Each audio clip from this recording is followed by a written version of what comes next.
السلام عليكم. كنتمنى تكونوا في احسن الاحوال وانتم كتشاهدوا هذا الفيديو. الاقتراح ديال اليوم ان شاء الله غادي نحضر معكم حلوه الهلال بالكاوكاو والفرomاج. كتجي بنينه بزاف، رطبه كتذوب في الفم، واهم شيء انها كتوجد بسرعه ويعني كتفكرنا في الزمن الجميل. ما كنظنش شي بيت مغربي كتخطى هاد الحلوى. من البيت كلنا تربينا بها وكلنا كبرنا وكنشوفوا الامهات ديالنا كيديروها. كل وحده كديرها طبعا بطريقتها. وندوز معكم مباشره للمقادير وطريقه التحضير. غادي نحتاج 250 غرام ديال الزبده، بيضه كامله، كاس عنبه ديال السكر سنيده اللي ممكن نعوضوه بالسكر كلاصي، كاس ديال الزيت.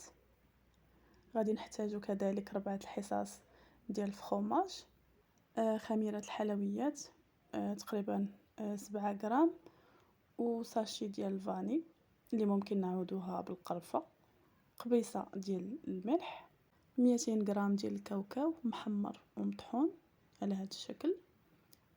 وندوزو للطريقة ان ناخذ زبدة بدرجة حرارة المطبخ، تفت عليها قبيصة ديال الملح وكذلك السنيدة اللي كيف قلت لكم ممكن تعوضوها بالسكر كلاصي.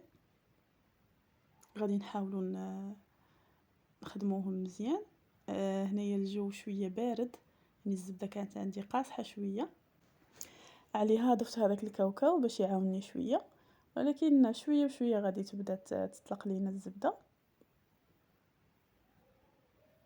غير خصها شويه ديال الخاطر. ومن بعد غادي نضيف الكاس ديال الزيت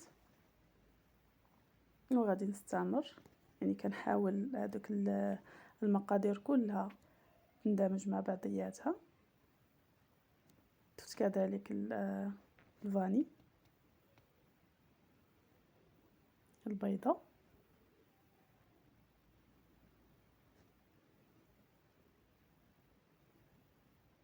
وكنستمر في الخفق ولا كنحاول نمزج العناصر كامله. غادي نضيف كذلك الحصص ديال الجبن،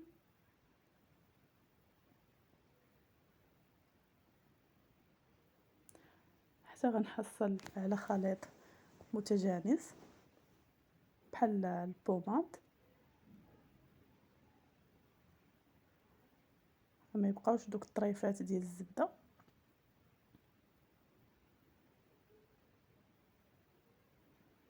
غادي نضيف خميره الحلويات تقريبا 7 غرام، يعني نكتفيو ب7 غرام. هاد الساشي كتهز 8 غرام، ما درتهاش كامله. وغادي نبدا نضيف الدقيق بالتدريج.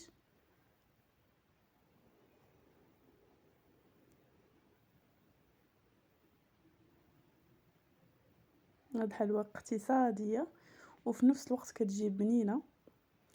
وكاين هناك اختيارات، يعني الا ما كانش عندكم الكاوكاو كتير، ممكن تديروا نص الكميه كاوكاو والنص الثاني زنجلان. ممكن كيف قلت لكم انا استعملت الفاني، ممكن ديروا في بلاصتها القرفه الناس اللي كتعجبهم المذاق ديال القرفه. وكنبقى نضيف الدقيق بالتدريج، يعني غير بشويه بشويه وانا كنحاول نجمع العجين. بالنسبه للكميه ديال الدقيق اللي هزات معايا هاد المقادير، كتحتاجوا ما بين 700 حتى 750 غرام ديال الدقيق. يفضل انه يكون نوعيه جيده.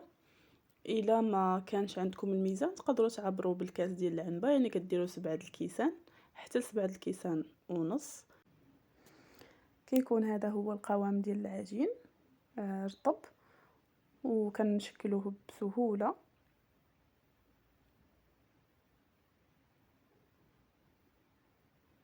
كنجيبوا العجينه كنديروها على هذا الشكل وكنحاولوا نشكلوا هلال، يعني بالطريقه التقليديه اللي كنعرفوا، وبهذا الشكل.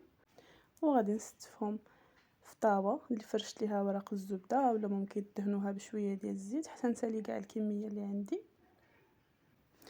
الفرن كيكون سخون من قبل، درجة حرارة متوسطة، ما كتاخدش معنا بزاف ديال الوقت، كنحمروها من الفوق ومن التحت.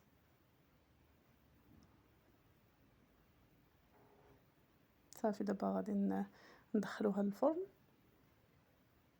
وبعد ما كطيب كيكون هذا هو الشكل ديالها. يعني نحاولوا نحمروها مزيان، ضروري دوزها السكر كلاصي وهي مازال سخونه، وكيكون هذا هو الشكل النهائي ديال الحلوى ديالنا. كنتمنى وصفه اليوم تنال اعجابكم وتجربوها. ما تنساونيش بلي لايك وكذلك التعاليق الزوينه والمحفزه ديالكم. بارطاجيو الفيديو مع الاهل والاحباب. خليتكم على خير، والى اللقاء مع فيديو جديد ووصفه جديده.